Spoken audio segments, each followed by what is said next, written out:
Bismillahirrahmanirrahim. Assalamualaikum warahmatullahi wabarakatuh. Alhamdulillah, wassalatu wassalamu ala rasulillah wa ala alihi wa sahbihi wa man walah, wa la hawla wa la quwwata illa billah. Amma ba'du, ikhwatal iman, kaum muslimin dan muslimat, para pemirsa dan juga para pendengar di mana saja antum berada, semoga Allah Subhanahu wa taala senantiasa melindungi kita semua. Semoga Allah Subhanahu wa taala senantiasa membimbing kita semua untuk selalu berjalan di atas jalan yang telah digariskan oleh Allah dan Rasul-Nya. Untuk selalu berpegang teguh dengan Al-Quran dan Sunnah dan mengikuti para salafus salih, generasi terbaik umat ini, para sahabat, tabi'in dan atba'ut tabi'in. Alhamdulillah, segala puji dan syukur hanya milik Allah. Kemudian salawat dan salam mari kita perbanyak ucapkan untuk Nabi yang mulia, Nabi Muhammad sallallahu alaihi wasallam, terkhusus di hari yang penuh berkah ini, Yaumul Jumu'ah, Sayyidul Ayyam. Allahumma salli ala Muhammadin wa ala ali Muhammad. Ikhwatal iman, kaum muslimin dan muslimat, para pemirsa rahimakumullah. Pada kesempatan yang mulia ini kita akan melanjutkan pembahasan kita tentang akidah ahli sunnah di dalam asma wa sifat. Sebagaimana yang telah kita maklumi bahawa keimanan kepada Allah mencakup tiga perkara: mengimani rububiyah Allah, meyakini mengimani bahawa Allah Subhanahu wa taala yang mengatur, yang menciptakan, yang menguasai alam semesta ini. Kemudian mengimani bahawa Allah Subhanahu wa taala yang berhak diibadati. Allah Subhanahu wa taala ma'bud bihaq, tiada ilah yang berhak diibadati selainnya. Kemudian meyakini bahawa Allah memiliki nama-nama yang terbaik, nama-nama yang mulia dan sifat-sifat yang sempurna. Kemudian juga kita telah menjelaskan bahawa mengimani nama-nama dan sifat-sifat Allah hendaklah berdasarkan Al-Quran dan hadis-hadis yang sahih. Karena hal ini merupakan perkara yang gaib, berkaitan dengan diri Allah Subhanahu wa taala, yang tidak bisa direkayasa dengan akal, logika dan pikiran kita. Oleh karena itu, apa yang dijelaskan oleh Allah Subhanahu wa taala di dalam Al-Quran dan juga yang dijelaskan oleh Nabi SAW di dalam hadisnya yang sahih tentang Allah, tentang sifat-sifatnya, maka wajib kita imani tanpa ada keraguan sedikit pun. Tidak boleh ditimbang dengan akal, tidak boleh direkayasa untuk ditakwil, tidak boleh ada dalam asumsi kita, pemahaman kita, bahawa yang demikian itu akan menimbulkan makna yang negatif atau mengandung makna yang negatif bila ditetapkan sebagaimana zahirnya teks dari ayat-ayat dan hadis-hadis tersebut. Semua hal itu asumsi yang batil, semua hal itu merupakan pemahaman yang menyimpang. Maka akidah Ahlussunnah wal Jamaah, mereka mengimani seluruh nama-nama Allah dan sifat-sifatnya yang tertera dalam Al-Quran, karena semua hal itu adalah hal yang wajib diimani dan diyakini. Telah kita jelaskan sebelumnya sifat, yaitu istiwa. Kemudian setelah itu kita jelaskan dalil-dalil tentang sifat al-ulu, tingginya zat Allah, beserta kekuasaan dan kedudukan Allah Subhanahu wa taala. Dalil-dalilnya sangat banyak sekali. baik secara naqli atau secara fitrah dan aql. Aqli, naqli, dan fitrah serta ijma'. Nah, oleh karena itu tidak ada satupun alasan, ya, atau dalil yang dijadikan sebagai landasan, ya, oleh orang-orang ahlul kalam, sekte Jahmiyah dan para pengikutnya, ya, dalam mengingkari sifat, ya, tingginya Allah, yaitu zat Allah yang maha tinggi, dan Allah istiwa di atas arash, kecuali hanya syubhat, asumsi yang batil, persepsi yang keliru di dalam memahami makna dari uluwullah, tingginya Allah, dan juga istiwanya Allah di atas arash. Asumsi mereka, karena terdapat di dalam Al-Quran, ya, amintum man fis sama, ya, begitu juga Ar-Rahman al-Arsy istawa. Apa yang mereka pahami? Jadi disebabkan kekeliruan di dalam memahami ayat, maka lahir akidah yang keliru. Sementara Al-Quran benar kalam Allah, ya, tidak mengandung kebatilan. La ya'tihil batilu min bayni yadihi wa min khalfihi tanzilun min hakimin hamid. Tidak ada kebatilan dalam Al-Quran, ya, karena diturunkan dari Allah yang maha bijaksana dan maha terpuji. Nah, mereka memiliki asumsi bahwa fis sama itu bermakna, kata mereka, di dalam. Fi bermakna di dalam. Jika ditetapkan ayat tersebut sebagaimana zahir teksnya, maka berarti Allah dalam langit. Sementara Allah, ya, tidak berada dalam makhluk. Berarti Allah diliputi oleh makhluk. Itu asumsi mereka seperti itu.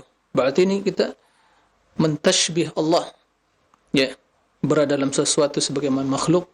Bila dikatakan, ya, makhluk ada fi, ya, fil makan, berarti tempat tersebut meliputi makhluk. Begitu juga pemahaman mereka Rahman al-Arsy istawa, ya, alal arsy istawa. Menurut mereka berarti Allah duduk di arash, butuh kepada arash, berarti arash lebih besar. Sebagaimana mereka pahami, ya, tentang makna seorang raja yang duduk di atas singgasana yang dinamakan dalam bahasa Arsyur al-Malik, ya. Nah, bermula dari persepsi yang negatif, ya, pemahaman yang keliru tentang Allah Subhanahu wa taala, maka mereka ingin selamat, ingin, ya, keluar dari pemahaman yang batil itu menurut persepsi mereka. Maka apa yang terjadi? Ya, ditakwil, diselewengkan. Oh, tidak sesuai dengan zahirnya. Lalu apa yang terjadi? Ta'til, pengingkaran. Maka diingkarilah, ya, Allah zatnya maha tinggi, ya, diingkarilah Allah istiwa di atas arash, ya, hanya berlandaskan syubhat-syubhat akal yang tidak masuk akal, yang hanya bersumberkan, ya, analogi, ya, mengkiaskan antara Allah dengan makhluk, ya. Maka kata para ulama, mereka yang mengingkari sifat tersebut, ya, melalui dua proses. Pertama, tashbih, pemikiran mereka yang telah dikotori oleh pemikiran tashbih, yaitu menyerupakan Allah dengan makhluk. Itu yang dibayangkan oleh mereka, itu yang menjadi asumsi mereka. Lalu setelah itu, mereka ingin keluar dari kebatilan itu, karena tashbih adalah kebatilan. Bahkan barang siapa menyerupakan Allah dengan makhluk adalah kufur. Ya. Laisa kamitslihi syai'. Ya. Lalu apa yang terjadi? Ya. mereka lari dari tasbih, tapi terjerumus dalam ta'wil dan ta'til. Ditakwilkan, oh ya, istiwa bukan maknanya tinggi, ya di atas arsy, akan tapi berkuasa. Ya Allah menguasai arsy. Diingkarilah sifat, ya, ketinggian zat Allah di atas arsy, karena ketinggian zat Allah adalah sifat dzatiyah, ya, yang senantiasa menyertai diri Allah sebelum Allah menciptakan arsy, dan juga, ya, setelah Allah menciptakan arsy, kemudian setelah menciptakan langit dan bumi, baru Allah berkehendak istiwa di atas arsy sesuai dengan kebesaran dan keagungannya. Ikhwatal iman, rahimakumullah. Nah, oleh karena itu, dalil-dalil yang telah kita jelaskan tentang ketinggian Allah, tingginya zat Allah Subhanahu wa ta'ala, adalah perkara yang telah menjadi ijma' kaum muslimin berdasarkan Al-Quran, berdasarkan hadis, berdasarkan, ya, fitrah, dan juga berdasarkan akal yang sehat. Karena akidah yang benar tidak bertentangan dengan akal yang sehat. Nah, ikhwatal iman, para pemirsa rahimakumullah. Pada kesempatan kali ini kita ingin menjelaskan, ya, tentang sifat ma'iyah wal qurb. Ma'iyah yaitu kebersamaan, wal qurb dekat, kebersamaan Allah dan dekatnya Allah. Ya. Kenapa kita harus jelaskan? Ya. Kenapa pembahasan ini setelah sifat ulu? Ya. Karena setelah kita menjelaskan bahwa Allah Subhanahu wa ta'ala zatnya maha tinggi di atas arsy sesuai dengan kebesaran dan keagungannya. Ya. Akan tetapi di waktu yang sama kita mendapatkan di dalam Al-Quran penjelasan bahwa Allah bersama hambanya dan Allah maha dekat. Ya. Seolah-olah, ya, kedua teks tersebut yang menjelaskan ketinggian Allah Subhanahu wa ta'ala, zatnya maha tinggi,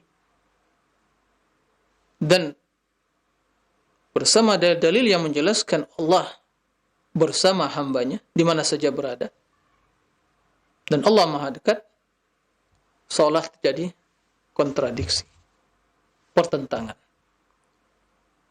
Maka muncullah berbagai asumsi pemahaman yang batil yang telah menjerumuskan orang-orang yang tidak memahami, ya, makna dan akidah ahli sunnah dengan benar dalam hal ini, terjerumus ke dalam kesesatan, kebatilan, ya, sehingga mereka mentakwil atau mengingkari.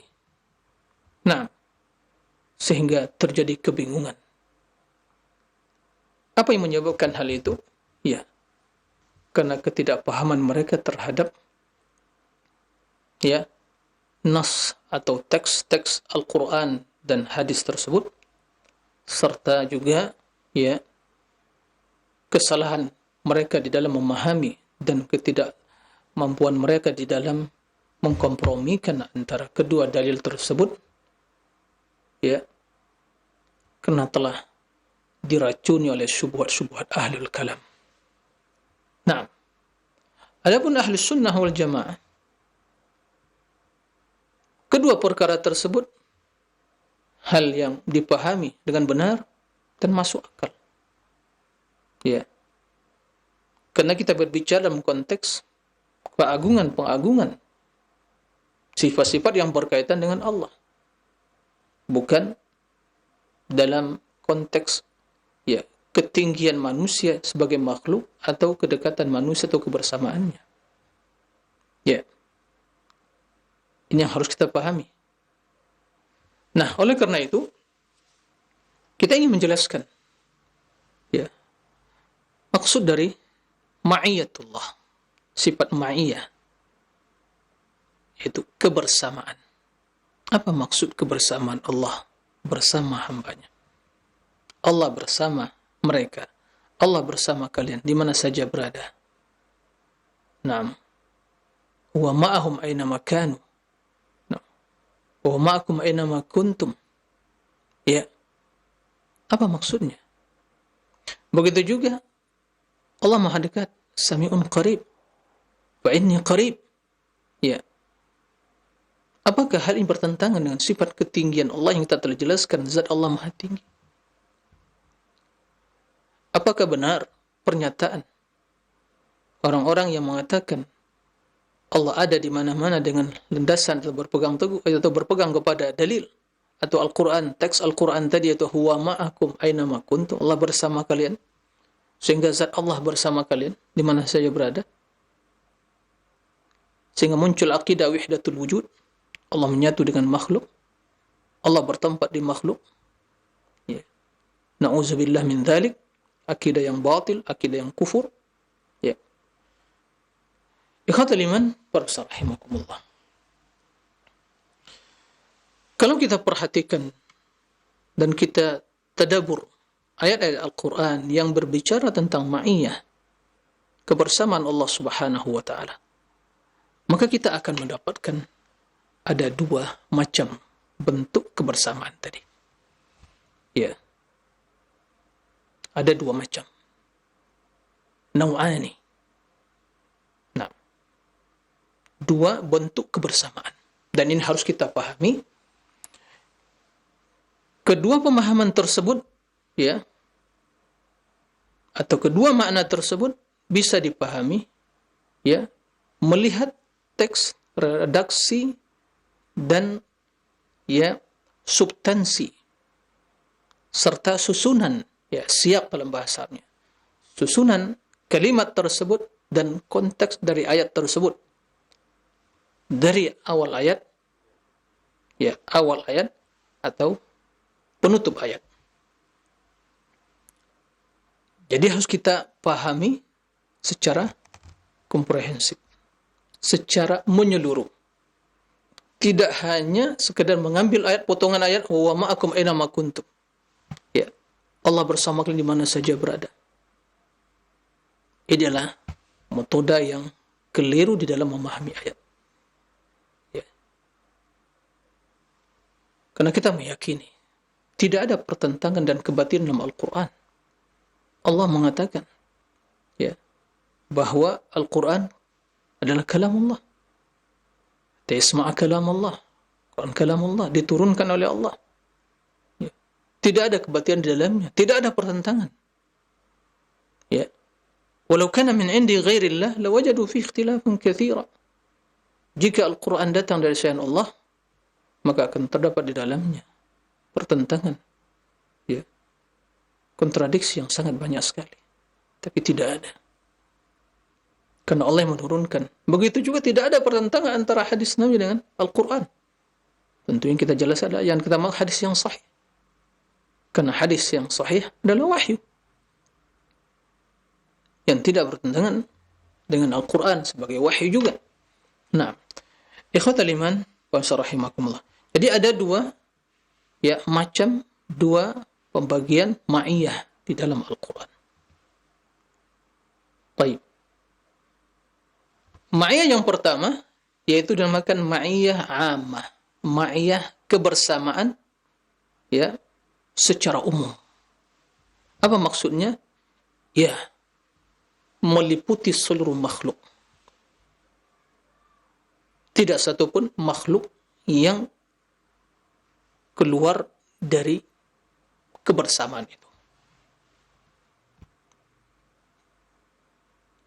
Dan maksud dari al-ma'iyyah al-ammah, kebersamaan secara umum, adalah ilmu Allah Subhanahu wa ta'ala. Kekuasaan Allah yang meliputi seluruh makhluk. Baik orang-orang beriman atau, ya, dan, ya, orang-orang kafirin. Semua makhluk.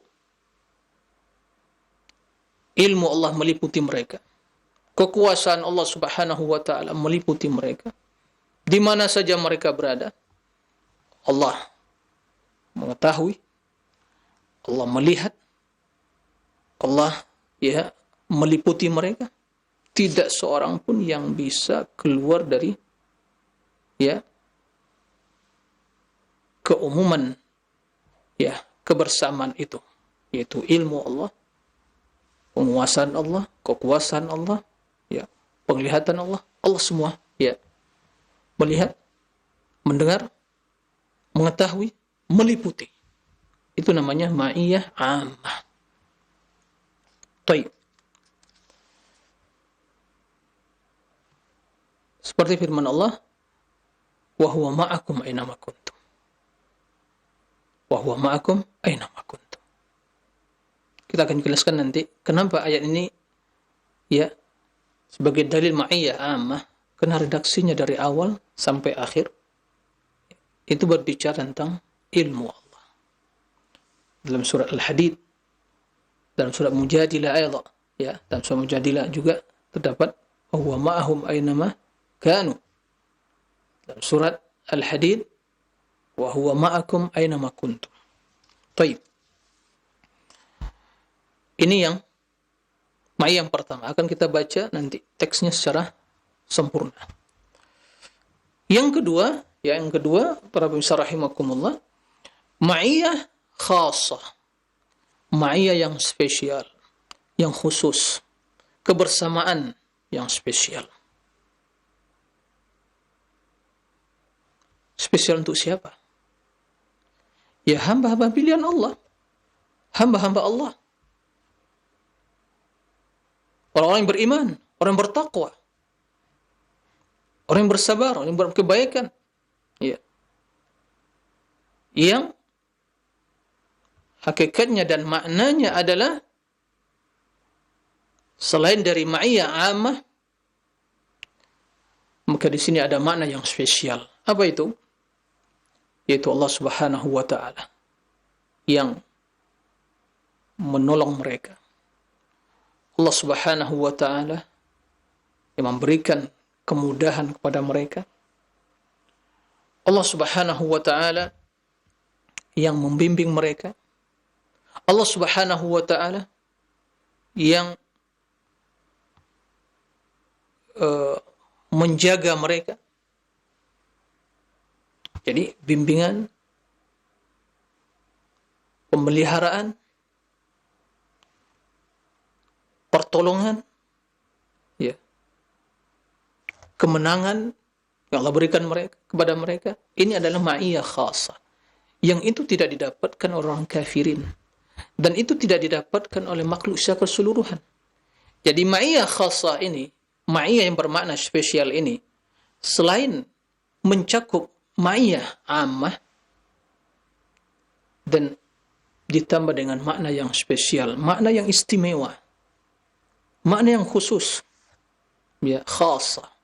Bagi siapa? Orang yang beriman, bertakwa, amal soleh, orang yang sabar, ya, yang konsekuensinya, yang hakikatnya adalah Allah yang membimbing mereka, yang menolong mereka, yang membela mereka, yang memperjuangkan mereka, memberikan kemenangan pada mereka, yang memudahkan urusan mereka, ya, yang menyelamatkan mereka.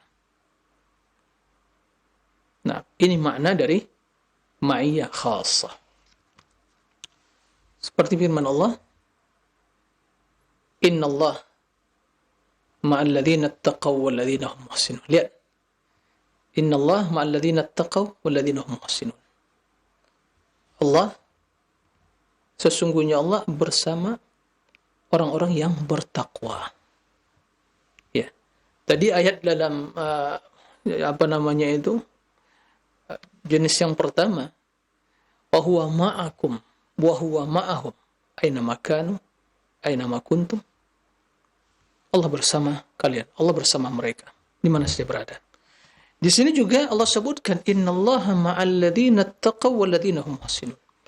Allah Subhanahu wa taala bersama orang-orang yang bertakwa dan orang-orang yang berbuat baik. Innallaha ma'as sabirin. Allah bersama orang yang sabar. Baik. Para pemirsa rahimakumullah, untuk lebih jelasnya kita akan bacakan sebagian ayat-ayat yang berkaitan dengan ma'iyah secara umum dan ma'iyah secara khusus. Tadi kita telah jelaskan di dalam surat Al-Hadid, Allah Subhanahu wa taala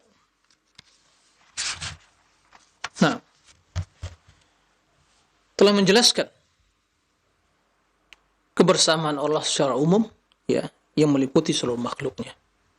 A'udzu billahi minasyaitonir rajim. Dalam surat Al-Hadid ayat 4. Huwa alladhi khalaqas samawati wal arda fi 6 ayyamin thumma istawa 'alal 'arsy. Kemudian apa kata Allah? Ya'lamu ma yaliju fil ardi wa ma yakhruju minha wa ma yanzilu minas sama'i wa ma ya'ruju fiha wa huwa ma'akum aina ma kuntum wallahu bima ta'maluna basir. Wallahu bima ta'maluna basir. Di sini Allah menggabungkan antara sifat istiwa dan sifat ma'iyah. Kata Allah Subhanahu wa ta'ala yang artinya, Dialah Allah yang menciptakan langit dan bumi selama 6 hari. Kemudian Allah istawa 'alal 'arsy, telah terjelaskan. Allah mengetahui apa yang masuk ke perut bumi dan apa yang keluar dari perut bumi. Ya'lam ma yalid, itu yang masuk, wa ma yakhruj, yang keluar. Allah mengetahui apa yang ada di perut bumi dan apa yang dikeluarkan. Wa ma yanzilu minas sama', dan apa yang turun dari langit. Wa ma yakhruju wa ma ya'ruju fiha, dan apa yang naik ke langit. Allah mengetahui. Tiada yang tersembunyi. Ya'lam. Kemudian Allah sebutkan wa huwa ma'akum aina ma kuntum. Dan Dia, itu Allah, bersama kalian di mana saja kalian berada. Setelah menyebutkan keluasan ilmu Allah yang mengetahui segala sesuatu, yang di perut bumi, dasar perut bumi yang paling dalam, yang tiada yang bisa kita bayangkan berapa kedalamannya, Allah mengetahui.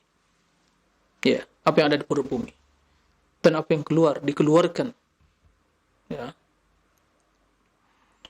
Kemudian yang turun dari langit dan yang naik ke langit.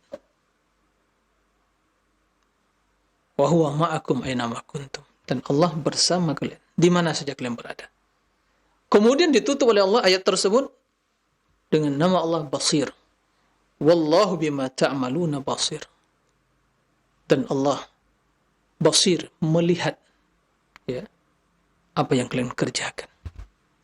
Maka disebutkan di sini ilmu Allah yang meliputi segala. Kemudian pandangan Allah, basaruhu, yang meliputi, yang melihat, yang memperhatikan semua perbuatan kalian.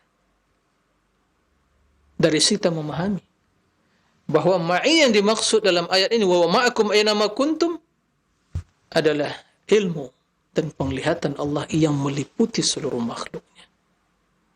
Maka di mana saja kita berada, Allah mengetahui kondisi kita, bahkan mengetahui apa yang terbesit dalam hati kita, yang terlintas dalam benak pikiran kita. Dan Allah melihat, tidak ada yang tersembunyi bagi Allah.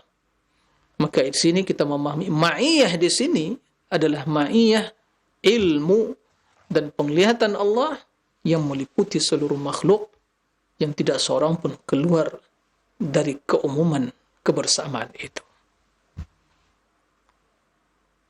Jelas maknanya. Begini cara yang benar dalam menafsirkan Al-Quran. Begini metode ahli sunnah wal jamaah. Begini metode pengikut para salafus soleh di dalam memahami Al-Quran. Tidak mengambil, memotong sebagian ayat, kemudian meninggalkan sebagian yang lain. Ini akan menyebabkan kekeliruan dalam memahami. Karena kalam Allah haq. Mustahil akan menunjukkan kepada kebatilan. Dan keyakinan bahwa Allah terpisah dari makhluk Allah Maha Tinggi, ya. Tidak akan pernah, ya, atau mustahil zat Allah menyatu dengan makhluk, karena ada Khalik, ada makhluk. Ya. Khalik yaitu sang pencipta Allah terpisah dari makhluk. Sebagaimana Allah tidak akan pernah, mustahil akan berada dalam makhluk, sebagaimana juga makhluk mustahil akan berada pada diri Allah. Karena ada Khalik, ada makhluk. Khalik sang pencipta Maha Tinggi di luar alam. Yang alam yang tertinggi adalah Arsy, dan Allah di atas Arsy. Nah, maka mustahil, ya, mustahil. Maksud dari ayat tersebut Allah ma'akum, yaitu menyatu dengan kalian, ya, berdampingan dengan kalian. Zatnya mustahil. Ini pemahaman yang tidak pernah terbesit dalam benak pikiran Rasul, sahabat, dan orang-orang yang memahami, ya, perkataan Allah, memahami keagungan Allah, memahami sabda Rasulullah, dan memahami kemuliaan dan kesempurnaan Allah. Nah, yang kedua, ya, lebih jelas lagi, karena awal ayat dimulai dengan penjelasan tentang ilmu Allah dan juga ditutup dengan ilmu Allah. Kemudian ada di sana kalimat wa huwa ma'ahum aina makan. Dalam surah Mujadilah, ya, ayat 7, Allah Subhanahu wa taala menjelaskan, A'udzu billahi minasyaitonir rajim. Alam tara anna Allah ya'lamu ma fis samawati wa ma fil ard. Ma yakunu min najwa thalathatin illa huwa rabi'uhum. Wala khamsatin illa huwa sadisuhum. Wala adna min dhalik wala akthar illa wa huwa ma'ahum aina ma kanu. Thumma yunabbi'uhum bima 'amilu yawmal qiyamah. Innallaha bikulli syai'in 'alim. Perhatikan ayat ini. Perhatikan awal ayat dan penutup ayat, kemudian redaksi yang mengatakan wa huwa ma'ahum aina makan. Tidakkah engkau mengetahui dan memperhatikan bahwa Allah, sungguhnya Allah Subhanahu wa taala mengetahui apa yang ada di langit dan apa yang ada di bumi. Allah mengetahui semuanya. Ya'lam. Ini kalimatnya ya'lam, itu mengetahui, berarti Allah memiliki ilmu. Ma yakunu min najwa thalatha. Tidak ada 3 orang yang berbicara secara, ya, sembunyi-sembunyi, ya, illa huwa rabi'uhum, kecuali dialah yang keempatnya, itu Allah. Taib.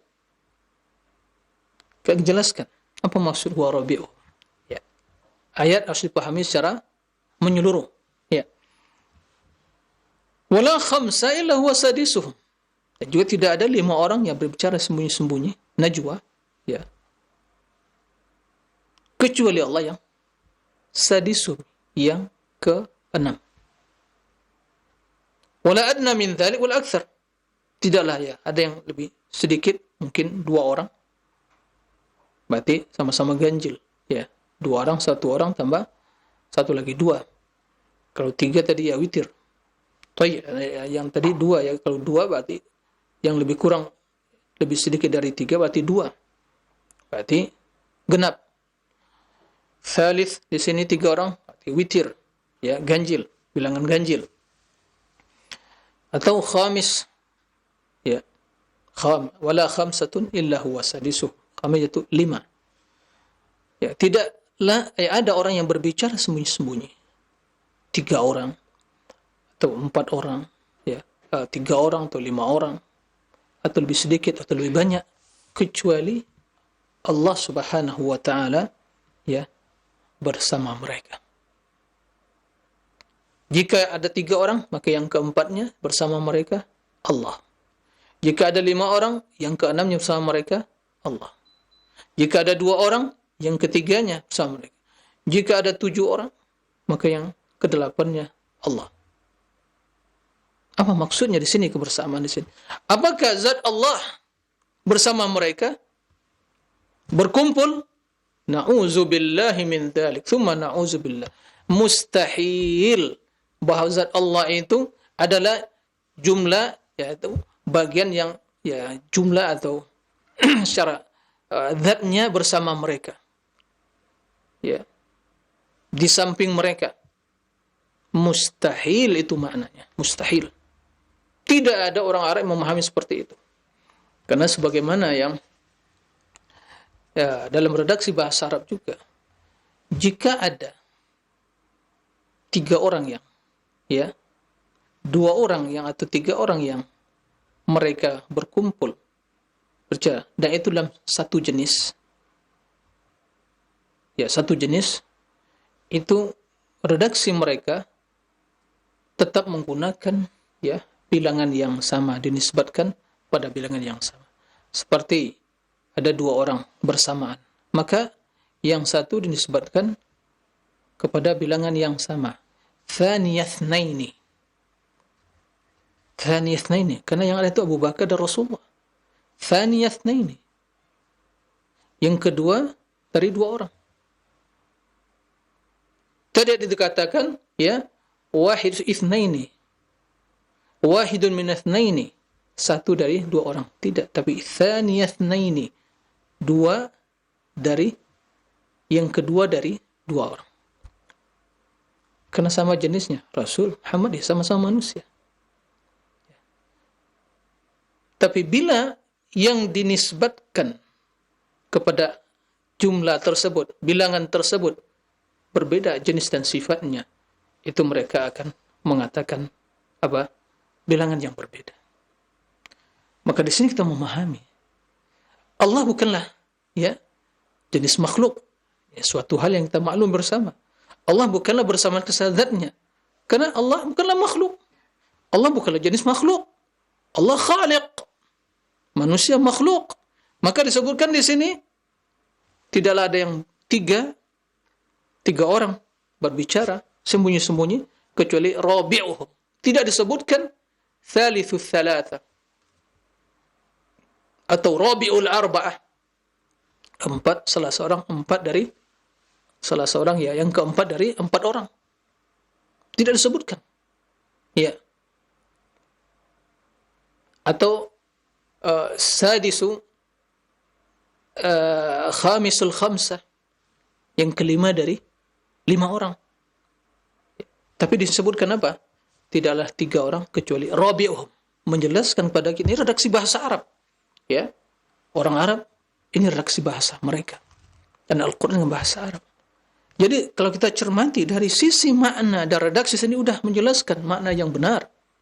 Mustahil bahwa Allah itu bersama mereka, thalithuhum berarti Allah di samping mereka, zatnya begitu, mustahil. Atau menyatu dengan mereka, mustahil. Ini pemahaman yang tidak memahami bahasa Arab, tidak memahami redaksi Al-Quran diturunkan dari bahasa Arab yang nyata.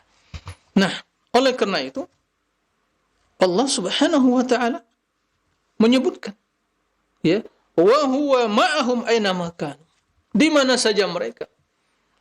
3 orang kah? 4 orang? 5 orang? Berapapun jumlah mereka. Huwa ma'ahum aina ma kanu, di mana saja mereka berada. Tidak ada yang tersembunyi. Allah mengetahui.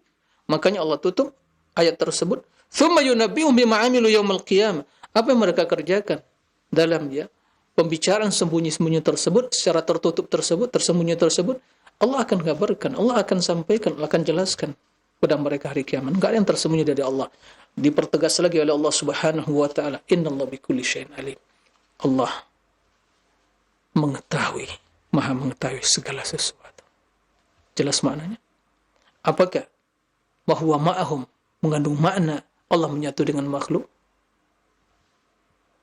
Maknanya sangat jelas sekali. Ini namanya ma'iyah ammah. Ma'iyah ammah. Ma'iyah yang bermakna ihatah wal ilm, meliputi dan ilmu Allah yang menyertai mereka. Allah di atas arsy dzatuhu. Ini akidah ahli sunnah yang wajib kita imani. Ikhwatal iman, para rahimakumullah. Jika demikian, maka jelaslah bagi kita tidak ada pertentangan antara sifat ketinggian zat Allah di atas arsy bersama atau bertentangan dengan apa? Ma'iyatuhu, kebersamaan Allah yang menyertai seluruh makhluknya. Baik kebersamaan secara umum atau kebersamaan secara khusus. Nah, ikhwatal iman, para rahimakumullah. Siapa yang tidak memahami pembagian itu, maka dia pasti akan sesat, ya, dan menyimpang. Maka muncullah, ya, pemahaman atau mengingkari atau pemahaman yang batil. Ya. Maka ada yang mengatakan, ya Allah ada di mana-mana. Karena ma'ahum, subhanallah. Bahkan dalam, ya, ungkapan dan redaksi kita, perkataan kita di dalam mengungkapkan kebersamaan itu, kita memahaminya, ya, memahami, ya, dari konteksnya, dari teksnya, apa maksud, ya, substansinya. Kita memahami itu sesuai dengan qara'in, indikasi, indikatornya. Ya. Tatkala kita mengatakan, saya berjalan di malam hari rembulan bersama saya. Apakah bulan purnama itu menyatu dengan diri kita? Ya.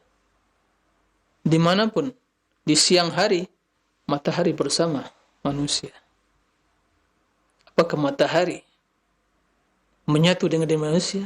Ya, kiamat terjadi, terbakar semuanya. Itu hal yang biasa. Ya.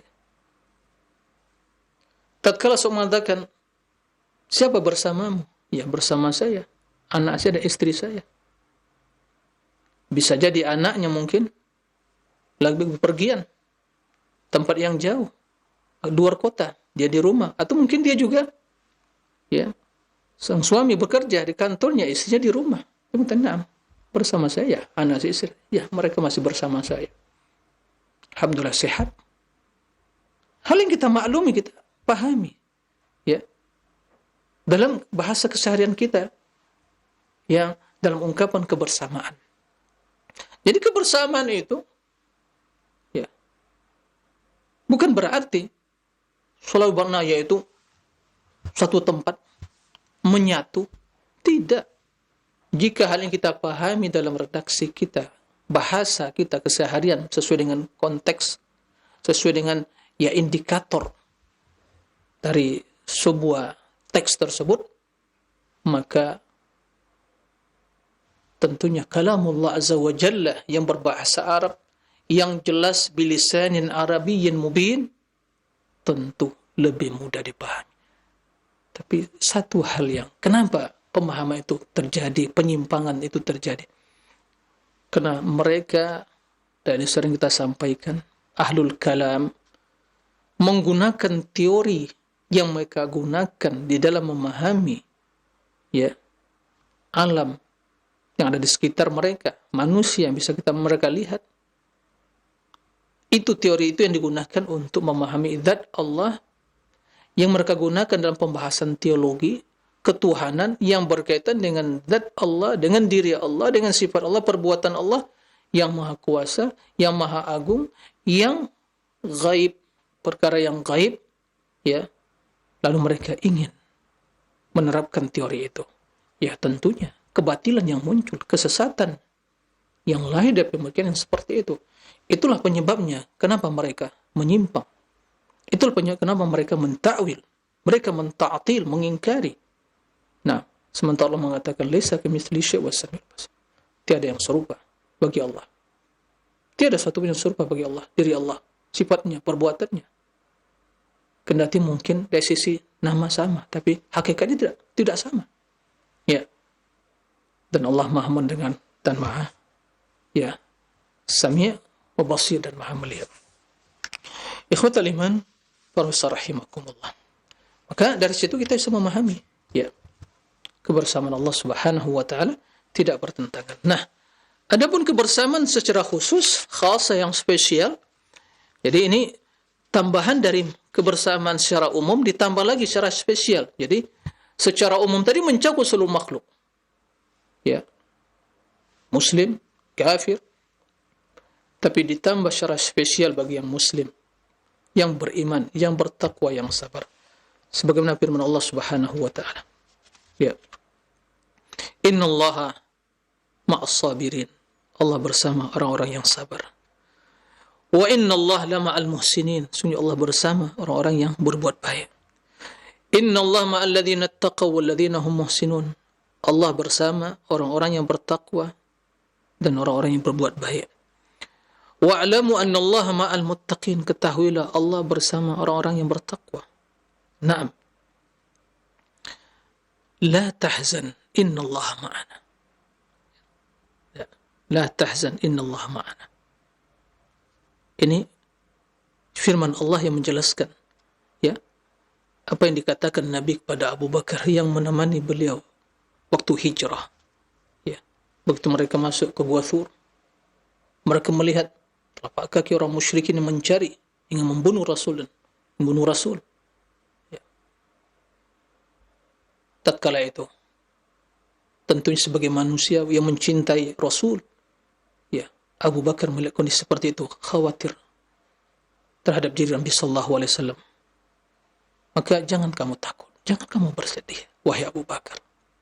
Ya. Sesungguhnya, ya, innallaha ma'ana. Allah bersama kita. Apa maksud Allah bersama kita? Allah akan menolong. Allah akan akan menjaga kita. Allah akan menyelamatkan kita. Allah akan menolong kita. Allah akan membela kita. Dan itu yang terjadi. Rasulullah selamat sampai ke Madinah. Ini ma'iyah khasah. Ikhwatal iman. Bangsa rahimakumullah. Oleh karena itu, ya, dari apa yang kita sampaikan tadi, ya, semakin jelas dan nyata bagi kita bahwa tidak ada pertentangan antara sifat ketinggian Allah, zat Allah yang maha tinggi, dan kebersamaannya bersama makhluk. Karena ada ma'iyah yang secara umum, yang meliputi seluruh makhluk, yaitu yang bermakna, ya, adalah ilmu dan kekuasaan Allah yang meliputi seluruh makhluk, dan ada ma'iyah yang bermakna pertolongan, pembelaan, keselamatan, kemenangan yang berikan, penjagaan, naam, taufik, bimbingan, yang bermakna itu spesial bagi orang yang beriman, orang yang bertakwa, orang yang sabar, orang yang buat baik. Naam, semua itu akan didapatkan oleh ahlul iman. Naam, ikhwatal iman, para pemirsa rahimakumullah. Kemudian, ya, setelah itu kita ingin menjelaskan, menyempurnakan pembahasan tentang al-qurb, ya, kedekatan Allah Subhanahu wa taala. Kedekatan Allah Subhanahu wa taala. Bila kita perhatikan juga, ya, teks Al-Qur'an dan juga hadis, kita akan mendapatkan, ya, maksud dan makna dari kedekatan tersebut. Dan kedekatan Allah Subhanahu wa taala, ya, dekatnya Allah kepada hambanya di dalam, ya, teks wahyu itu menunjukkan kepada dua makna. Dan dari redaksi dan juga konteks dari teks tersebut itu menunjukkan kepada dua makna tersebut. Yang pertama, ya, kedekatan tersebut, ya, disebutkan, ya, dalam konteks ijabatud doa, yaitu Allah mengabulkan doa orang yang berdoa kepadanya. Ini yang pertama. Dan ini terdapat dalam surat, ya, Al-Baqarah ayat 186. Allah menjelaskan, ya, wa idza sa'alaka 'ibadi anni fa inni qarib ujibu da'watad da'i idza da'an wal yastajibu li wal yu'minu bi la'allahum yarshudun. Wahai Muhammad, apabila hambaku, ya, hamba-hambaku bertanya kepadamu anni, tentang diriku, katakan fa inni qarib, sesungguhnya aku maha dekat. Kemudian jelaskan makna kedekatan tersebut.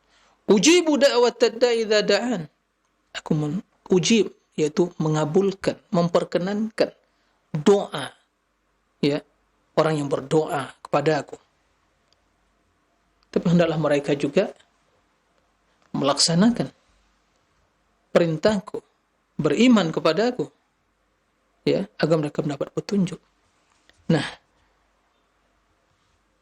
makna qurb fa inni qaribun itu dijelaskan di redaksi setelahnya. Ujibu da'watad da'i. Maka tidak diragukan, Allah maha dekat. Di mana saja seorang hamba berdoa, Allah bersama mereka. Ya, sebagian kita jelaskan, maaf, orang yang berdoa, orang beramal soleh, Allah bersama mereka. Allah dekat kepada mereka. Enggak ada yang tersembunyi. Allah min fawqi sab'i samawati, tapi dekat kepada mereka. Enggak ada yang tersembunyi suatu pun dari mereka. Bahkan Allah Subhanahu wa taala mengetahui apa atau sebelum mereka mengucapkan doa tersebut, apa yang terbesit di hati mereka. Kemudian membimbing mereka untuk berdoa. Kemudian setelah itu mengabulkan permohonan dan doa mereka. Makanya kata Allah kepada nabinya, sampaikan, aku dekat. Ujibu da'watad da'i. Nah, jika demikian, satu pelajaran yang harus kita pahami dari ayat ini. Jika Allah dekat, Allah mendengar doa kita, mengabulkan permohonan kita, ya banyak-banyak berdoa. Kemudian dalam berdoa juga, karena Allah dekat, ya nggak perlu teriak-teriak. Untuk apa teriak-teriak? Kita ingin membenarkan Allah.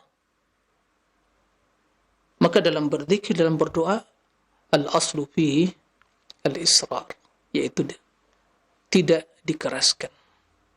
Maka ini salah sebentuk, ya, kekeliruan orang-orang yang berdoa teriak-teriak, zikir teriak-teriak. Untuk apa? Allah mengetahui, Allah mendengar. Berdoa, Allah mengabulkan, mengetahui. Nah, ini, nah, oleh karena itu dalam hadis sebutkan, ya, sebab turunnya ayat dalam surah Al-Baqarah tadi, ya, para sahabat bertanya kepada Rasulullah SAW, bertanya, Rabbuna qaribun panunaji am ba'idun panunadihi. Ya Rasulullah, apakah Rabb kita itu dekat, panunaji, hanya kita, ya, memanggilnya, ya, menidak, manggilnya dengan suara nunajihi, yaitu hanya dengan suara yang lembut, suara yang tidak dikeraskan. Am ba'id panunadi, atau jauh, harus teriak, nida itu mengangkat suara untuk memanggil. Maka turunlah ayat fa inni qarib. Jadi tidak perlu kalian teriak-teriak memohon kepada aku. Enggak perlu mengeraskan suara berzikir kepada aku. Aku mengetahui, aku dekat kepada kalian, aku kabulkan, aku mengetahui zikir kalian. Ya. Ini maknanya. Kemudian yang kedua, qurb. Makna qurb yaitu dekat, fi ithabati abidi, dalam memberikan balasan, ya, pahala terhadap, ya, hamba-hambanya yang beribadah, yang mereka melakukan amal soleh, terutama dalam hal di waktu mereka sholat dan sujud, di waktu mereka beribadah sepertiga malam terakhir. Semua dalam hadis sebutkan, aqrab ma yakunul abdu min rabbih wa huwa sajid.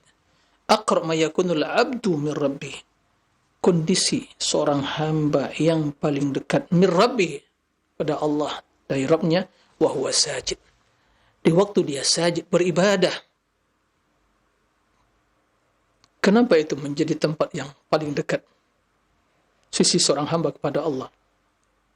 Karena tatkala itu seorang hamba yang taat, yang tunduk, yang pasrah, ya, menundukkan diri, merendahkan di hadapan Allah, dia sujud, kepala yang paling tinggi, ya, bagian badan fisik yang paling tinggi, ya, dia letakkan di tempat yang paling rendah. Dia sujud dan hatinya tertuju kepada Zat yang Maha Tinggi, pengagungan, sang pengagungan. Dia menghambakan diri pada Allah sebentuk penghambaan yang tulus, ya, yang menghilangkan segala makna kesombongan dan keangkuhan. Dia hanya pasrah, berserah diri, tunduk. Maka tatkala itu Allah membalas, menerima. Sehingga kata Nabi, fa'akthiru minad du'a, banyak berdoa. Karena itu di antara tempat yang dikabulkan untuk berdoa. Subhanallah. Itu maknanya. Ya. Bukan hamba di sini dekat fisik, mustahil. Gimana bisa dekat fisiknya, secara fisik? Ya, sementara dia di bumi. Allah fawqal arsy, dan arsy adalah makhluk yang paling tinggi. Ini makna dari yang kedua. Dan ini juga, ya, sebagaimana dalam hadis lain, aqrab ma yakunu rabbu minal abdi fi jawfil lailil akhir, bahwa, ya, keberadaan atau posisi dan keadaan di mana Allah Subhanahu wa taala, ya, lebih dekat kepada hambanya ada di waktu jawfil laili al-akhir, sepertiga malam terakhir. Karena di situ kita mengetahui bahwa di hadis yang sahih, Allah turun ke langit bumi sesuai dengan kebesaran keagungannya, menyuruh hambanya, siapa yang berdoa akan aku kabulkan, siapa yang memohon keampunan akan aku ampuni, siapa yang meminta akan aku beri. Ya, maka tatkala seorang hamba bangun bermunajat, memohon keampunan kepada Allah, maka Allah cinta hal itu, Allah akan membalasnya. Allah kabulkan doanya, Allah terima permohonan ampunnya, dan Allah beri keinginannya. Ya subhanallah. Itu mana qurb di situ. Ya, mana qurb. Jadi, ikhwatal iman, rahimakumullah. Termasuk dalam hal ini juga, ya, hadis menjelaskan, ya, gak perlu teriak-teriak Allah itu dekat pada kita. Abu Musa al-Asy'ari menjelaskan bahwa dalam suatu hari atau dalam suatu perjalanan kami bersama Nabi SAW fi safarin, ya, dan tentunya transportasi mereka ya unta mereka. Fartafa'at aswahuna bit takbir, lalu kami, ya, mengeraskan suara dalam bertakbir, karena di antara sunnah begitu kita naik di tempat posisi yang tinggi kita bertakbir Allahu Akbar, begitu kita berada di tempat yang rendah kita mengucapkan subhanallah. Nah, para sahabat dalam perjalanan itu, mereka mengeraskan suara. Allahu Akbar, Allahu Akbar. Berteriak. Subhanallah, Subhanallah. Gitu ya. Ya, seperti kebiasaan sebagian kaum muslimin zaman sekarang ini, dalam berzikir teriak-teriak kan gitu. Nah, kata Rasulullah SAW, ya Yuhannas, wahai para sahabatku, gak perlu kalian seperti itu. Irba'u ala anfusikum. Sayangi diri kalian. Kasihani diri kalian. Kalian akan capek nanti. Ya, perjalanan terik matahari, nggak ada AC, nggak ada transportasinya unta, perjalanan yang jauh, turun naik, ya, maka kalian akan capek. Maka kasihani diri kalian, sayangi diri kalian. Irba wala anfusikum, innakum la tad'una as-samma wala ghaiba. Kalian tidaklah berdoa atau menyeru, memohon, memanggil, ya, asam, yaitu yang tuli, au ghaib, atau yang tidak ada. Yang kalian seru itu adalah alladzi tad'una sami'un qarib. Yang kalian seru itu sami'un qarib, mendengar dan dekat. Dia mendengar doa kalian dan dekat, maka dikabulkan doa kalian. Beri pahala kalian terhadap zikir tersebut. Aqrab ila ahadikum min unuqi rahilati. Lebih dekat kepada salah seorang kalian daripada, ya, seorang daripada leher untanya. Subhanallah. Apa yang kita pahami dari redaksi tersebut?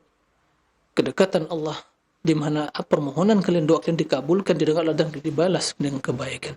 Ini maksud kedekatan, ya, dalam redaksi, ya, hadis Nabi dan juga dalam firman Allah dan hadis Nabi. Ini adalah kedekatan. Ini harus dipahami. Siapa yang tidak memahami seperti yang kita utarakan tadi, maka pasti keliru. Bingung dia. Allah mengatakan maha tinggi, tapi kok ada dekat?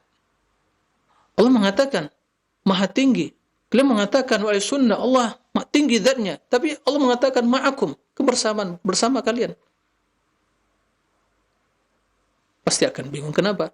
Karena dia hanya berasumsi, ya, dengan asumsi yang batil, tidak memahami makna dari hadis dan teks tersebut. Maka alhamdulillah kita ahli sunnah wal jamaah, pengikut para salafus saleh, inilah makna yang benar, ahli sunnah yang setia di dalam mengikuti para salafus saleh. Ini kemuliaan bagi orang-orang yang mengikuti mereka.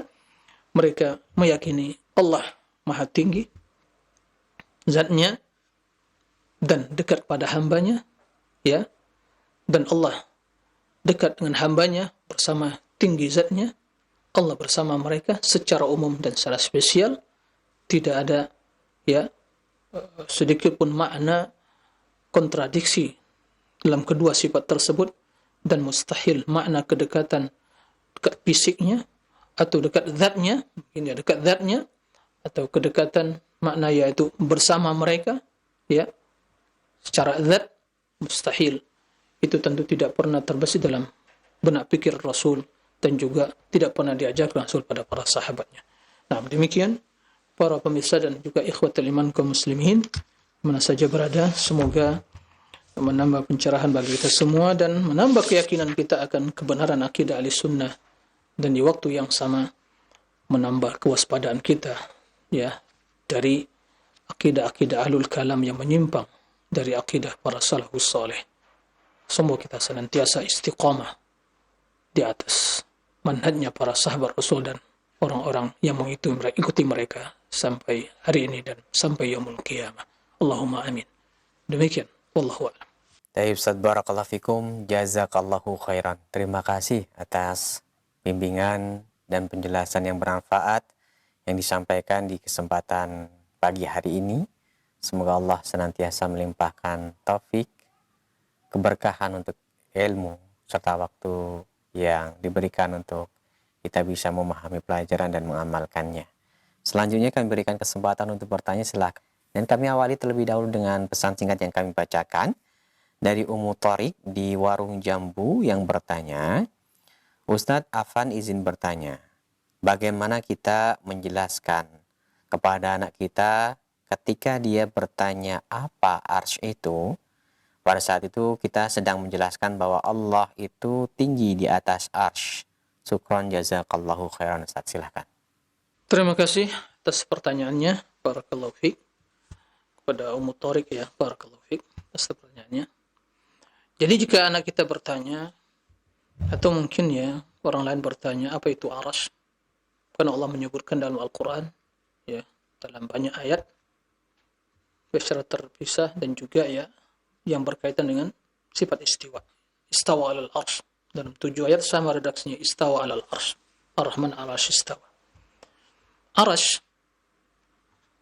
ya, karena ini bahasa Arab dan karena Al-Quran turun di komunitas orang Arab dan Rasulnya orang Arab, maka turun dengan bahasa Arab.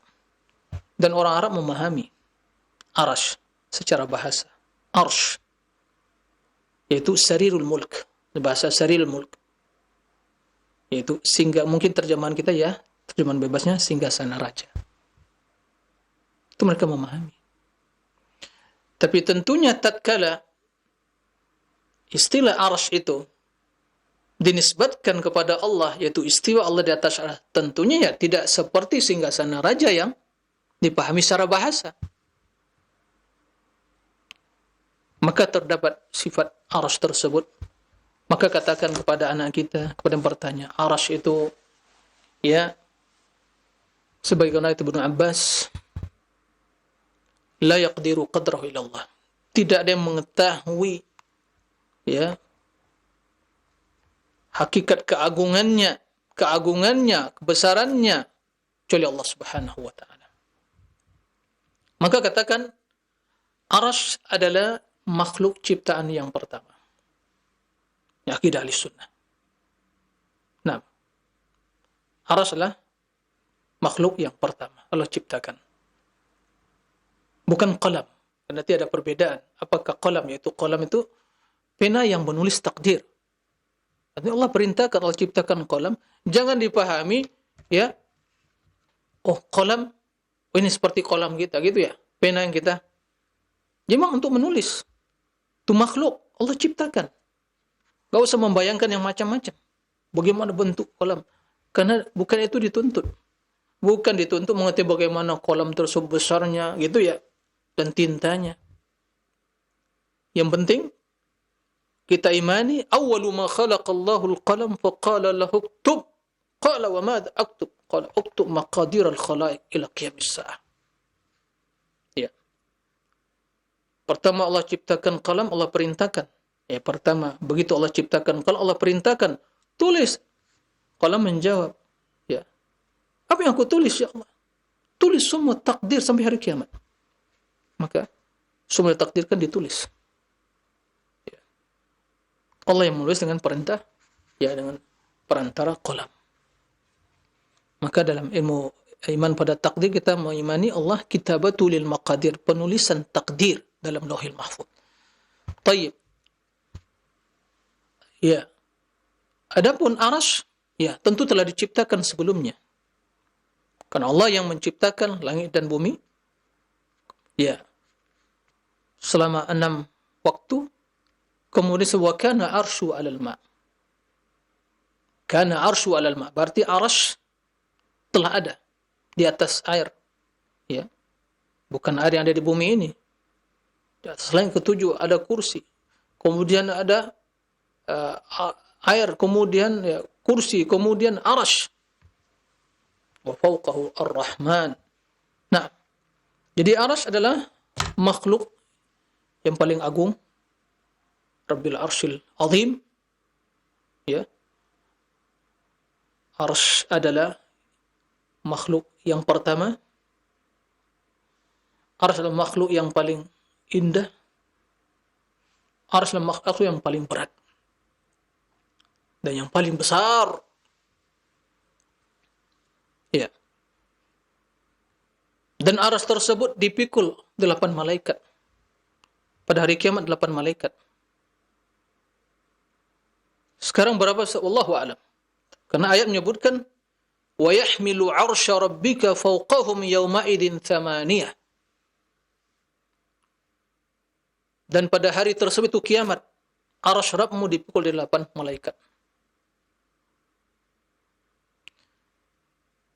Ingin kita mengetahui bagaimana besarnya arsy, la yaqdiru qadrahu, tidak bisa dibayangkan bagaimana, tapi ingin sebagai pendekatan saja agar kita semakin mengagungkan Allah, agar berbagai asumsi yang negatif, yang batil, yang dibisikkan oleh syaitan dan nafsu kita itu hilang dari benak pikiran kita.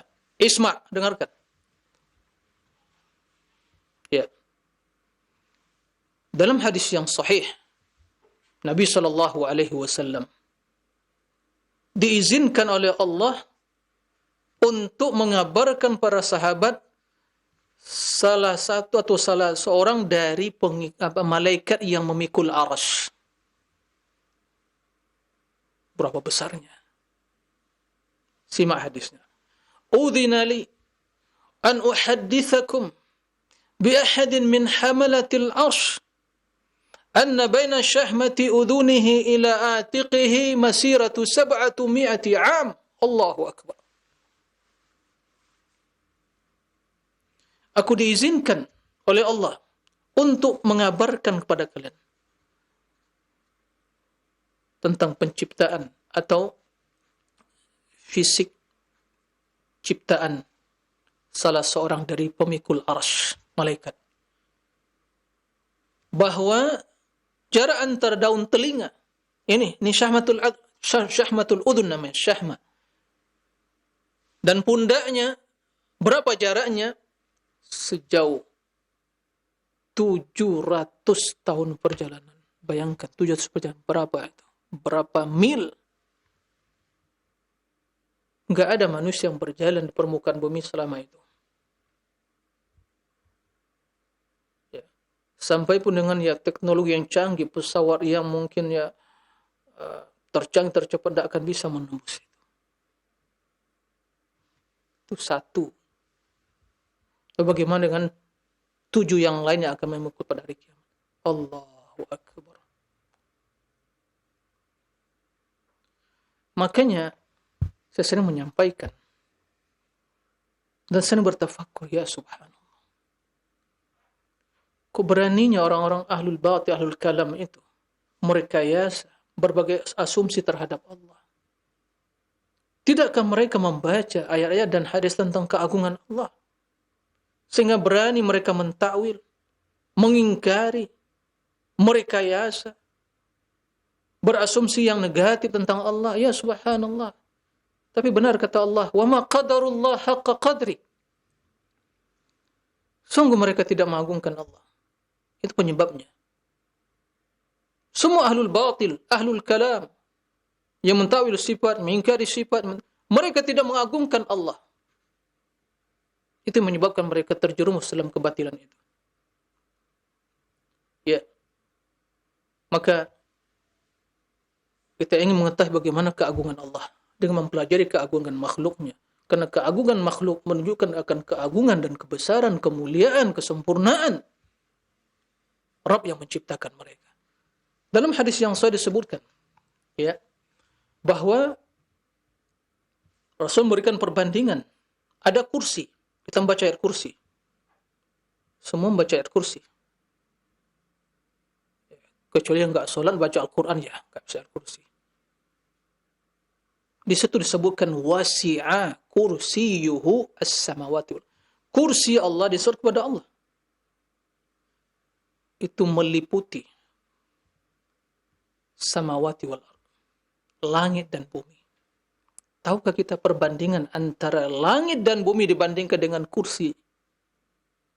Seperti sekeping uang logam yang kita lemparkan di padang Sahara yang luas. Ya. Atau sekeping uang logam yang kita lemparkan di hutan belantara yang luas. Di sini Sahara. Nah, bagaimana perbandingannya? Adakah perbandingan? Tidak ada. Enggak terlihat itu. Itu perumpamaan langit dan bumi dengan kursi. Wasi'a kursiyus samawati wal ardh.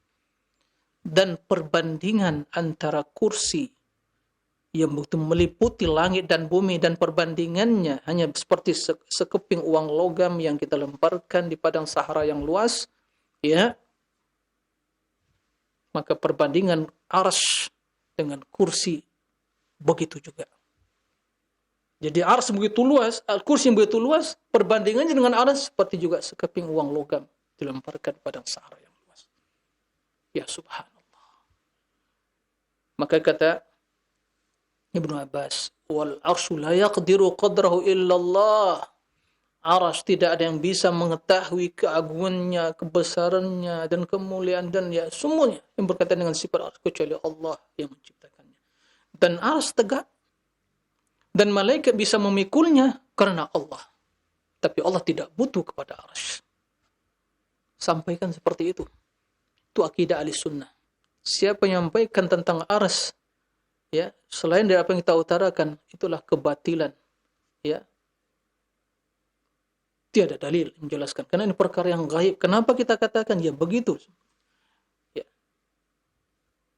Makanya di antara yang menjelaskan bagaimana beratnya arsy itu, dzikir yang kita ucapkan, tasbih, subhanallah wa bihamdi, subhanallah wa bihamdi, adada khalqi, sejumlah makhluknya, adada khalqi, wa zinata arsy, wa midada kalimati. Zinata arsy, berat, ya, timbangan, ya, arsy, menunjukkan bahwa arsy berat. Naam, wa adada khalqi, wa zinat, wa midada kalimati, dan sejumlah, ya, tinta menulis kalimat-kalimat Allah. Dan tidak ada batasnya. Nah, demikian. Wallahu a'lam.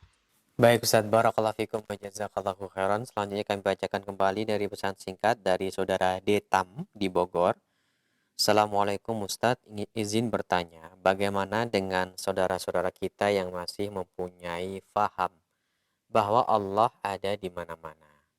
Apakah hal tersebut dapat menggugurkan salah satu rukun iman? Karena Allah di Al-Quran menyatakan dirinya ada di atas langit, beristiwa di atas arsy-Nya. Bukankah salah satu rukun iman adalah mengimani kitab-kitabnya, termasuk khabar yang ada di Al-Quran tersebut? Jazakallahu khairan Ustaz, silahkan. Fadal. Baik. Ikhwatal iman, rahimakumullah. Ya. Kita telah jelaskan ya akidah ahli sunnah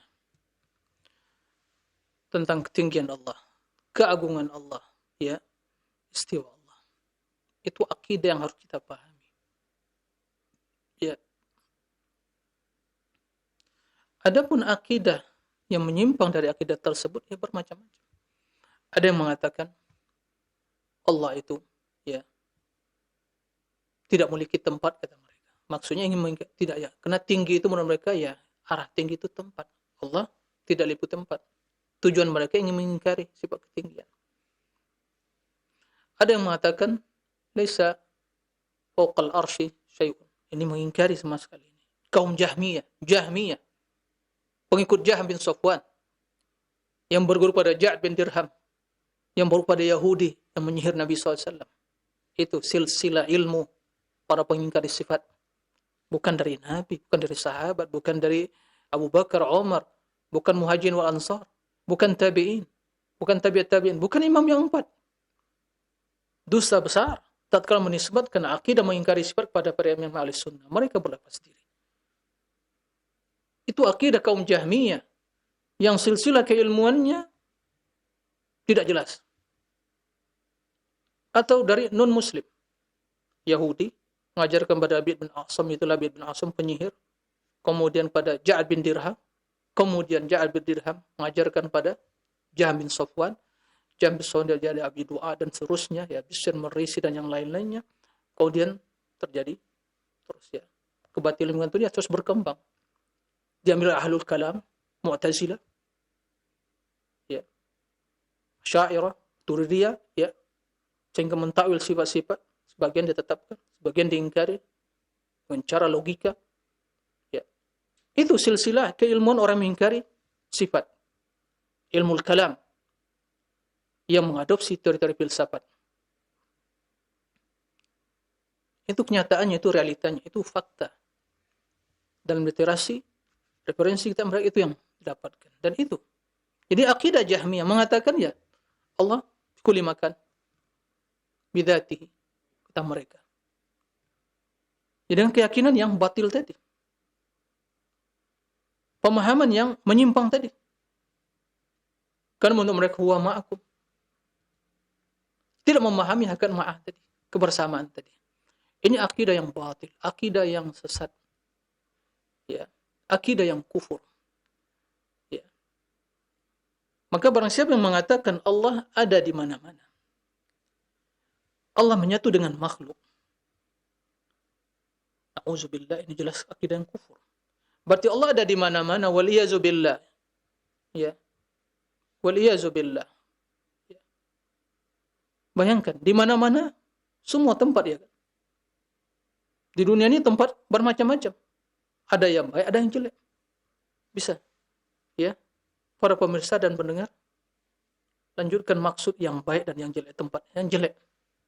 Saya tidak mau menyebutkannya. Na'udzubillah, tidak mau mengotori lisan untuk ya menyebutkan kekufuran tadi. Waliyazubillah. Banyak tempat yang jelek di dunia ini.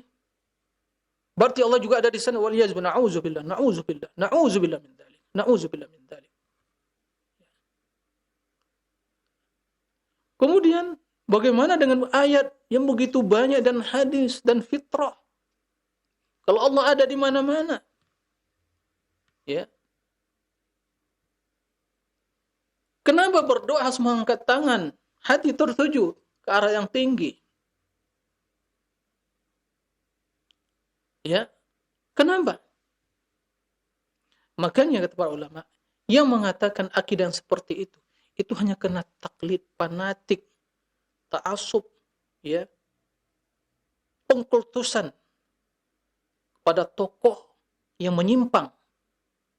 Ya, hanya warisan tradisi, pemahaman yang turun-temurun tidak punya dalil. Ya. Yang bersumber dari asumsi yang keliru, yang salah terhadap ayat-ayat Allah dan hadis Nabi SAW, ya, kesalahan yang fatal sekali, ya, dan tidak ada dalilnya.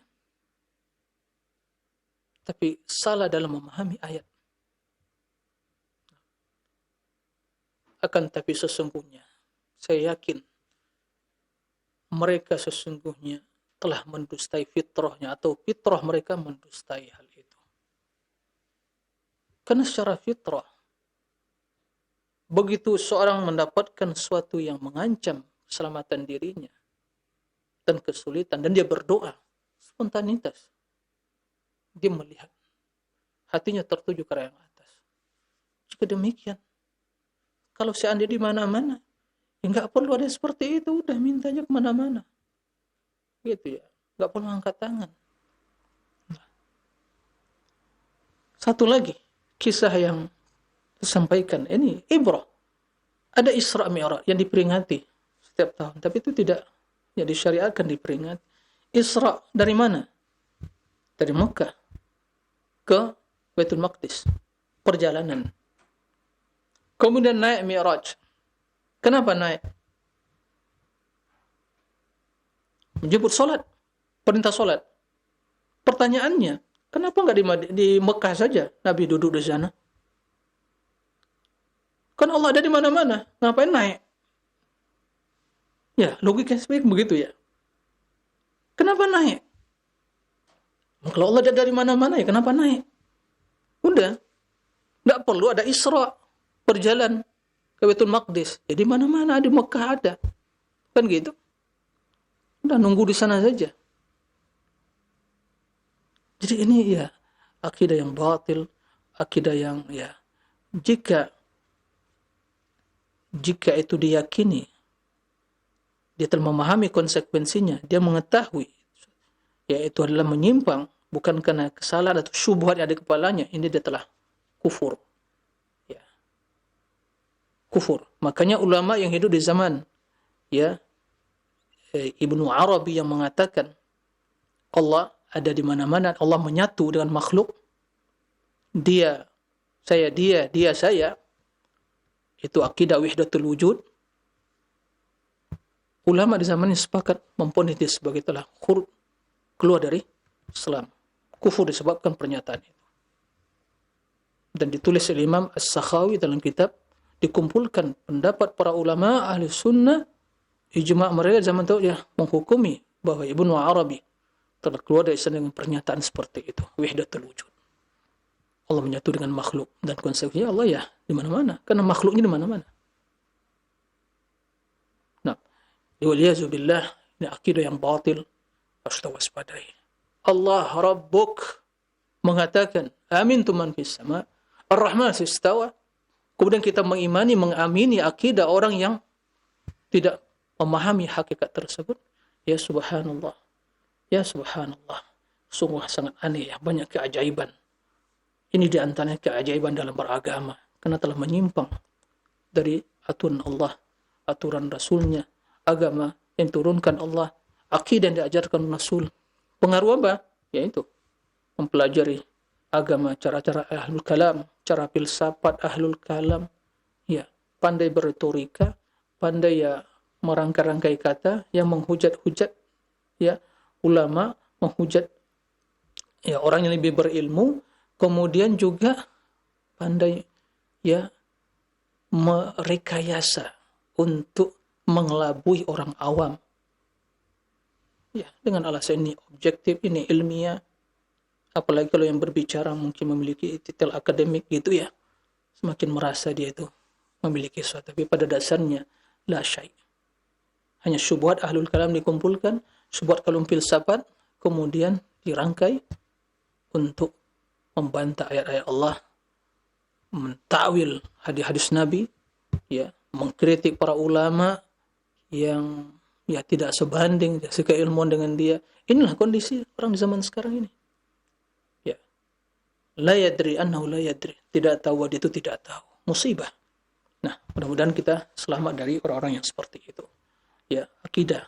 Mohon kepada Allah, memohon kepada Allah. Kita ini lemah. Ya. Jangan kita bergantung pada kepintaran, kecerdasan kita. Kita lemah siapapun kita, setinggi apapun tingkat pendidikannya, ya, setinggi apapun gelar akademik yang dia raih, dia lemah. Jika Allah sesatkan, akan sesat. Maka memohon kepada Allah, berlepas dari kekuatan kita, keilmuan kita, kemampuan kita. La haula wala quwata illa billah. Kan tapi kita bergantung pada Allah. Ini tawakkaltu ala Allah. Hasbi Allah wa ni'mal wakil. Itu yang harus bersanding pada Allah. Mohon perlindungan dari kesesatan, mohon petunjuk untuk kebaikan dan keistiqomahan di dalam menjalani ketaatan kepada Allah Subhanahu wa taala. Demikian, semoga Allah Subhanahu wa taala mengukuhkan kita di atas akidah yang benar dan juga membimbing kita untuk berjalan di atas sunnah Nabi dan beri kekuatan untuk mengamalkannya dalam kehidupan kita. Allahumma amin. Wa sallallahu wa sallam nabiyina Muhammadin wa alihi wa sahbihi wa sallim walhamdulillahirabbil alamin. Subhanakallahumma bihamdik asyhadu an la ilaha illa anta astaghfiruka wa atubu ilaih. Wassalamu alaikum warahmatullahi wabarakatuh.